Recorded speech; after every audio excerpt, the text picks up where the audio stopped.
नमस्कार दोस्तों, एक बार फिर से आपका स्वागत है। आज हम जानेंगे मौर्य काल से जुड़े महत्वपूर्ण प्रश्नों के बारे में जो हर एग्जाम में पूछे जाते हैं। तो आइए शुरू करते हैं।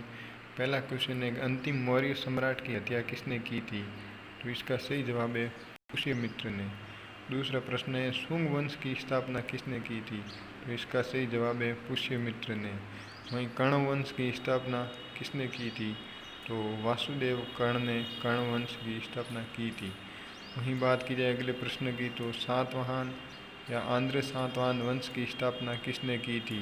तो इसका सही जवाब है सिमुक ने।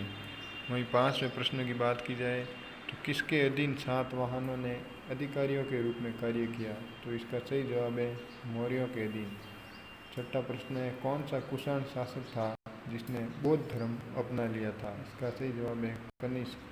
वहीं सातवां प्रश्न है, कुषाण काल के दौरान मूर्ति कला की गंधार शैली किन शैलियों का मिश्रण थी? तो इंडो ग्रीक यानी भारतीय यूनानी शैली का मिश्रण थी।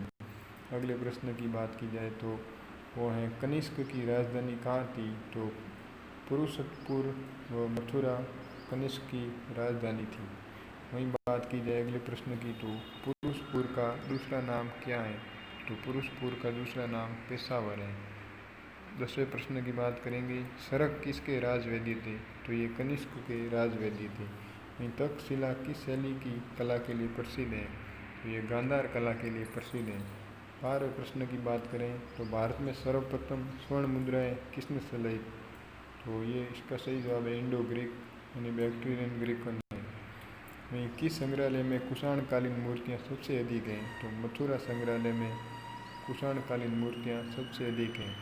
अगले प्रश्न की बात करें तो किस वंश के शासकों ने सोने के सबसे अधिक सिक्के जारी किए?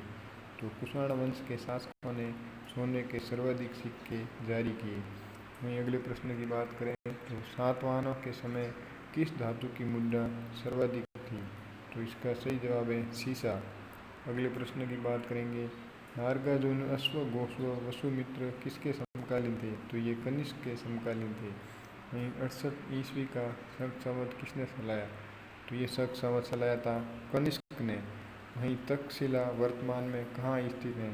तो तक्षशिला वर्तमान में पाकिस्तान में स्थित है। कुषाण के काल में सबसे अधिक विकास किस क्षेत्र में हुआ था?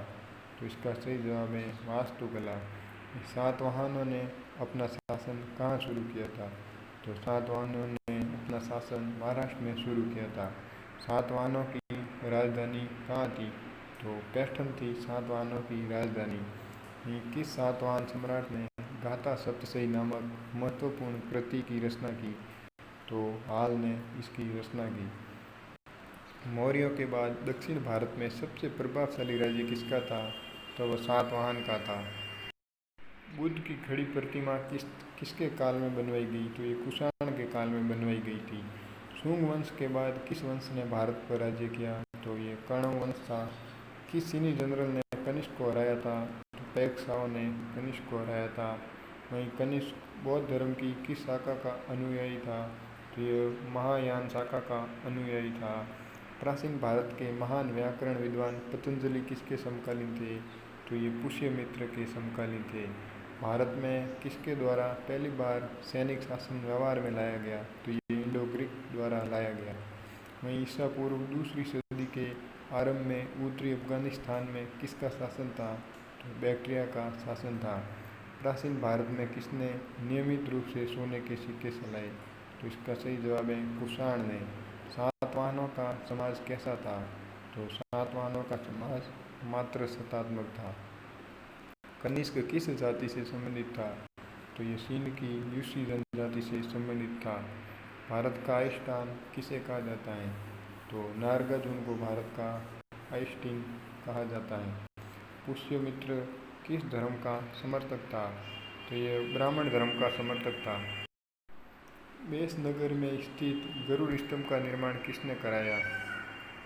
इसका सही जवाब है हेलियोडोर ने। वहीं गार्गी संहिता क्या है? तो ये एक ज्योतिष ग्रंथ है। अगले प्रश्न की बात करें तो गार्गी संहिता की रचना किसने की थी? तो इसकी रचना कात्यायन ने की थी। वहीं कुषाण वंश की स्थापना किसने की थी? तो इसका सही जवाब है कुजुल कड़फिसेस ने। वहीं कनिष्क को शासन कब प्राप्त हुआ था? तो 78 ईस्वी में कनिष्क को शासन प्राप्त हुआ था। कनिष्क के कुल का अंतिम शासक कौन था? तो वासुदेव कनिष्क के कुल का अंतिम शासक था। कामसूत्र की रचना किसने की थी? तो इसका सही जवाब है वात्स्यायन ने कामसूत्र की रचना की थी। पक्की ईंटों का शुभारंभ किसके काल में हुआ? तो इसका सही जवाब है कनिष्क के काल में। किस प्रसिद्ध ग्रंथ को बौद्ध धर्म का विश्वकोश कहते हैं? इसका सही जवाब है महाविभाषा शास्त्र को बौद्ध धर्म का विश्वकोश कहते हैं। खारवेल किस वंश का शासक था? इसका सही जवाब है सेदी वंश का। अंतिम प्रश्न की बात करें तो किस पुराण में 19 सातवाहन शासकों के शासन की चर्चा की गई है? तो इसका सही जवाब है वायु पुराण में।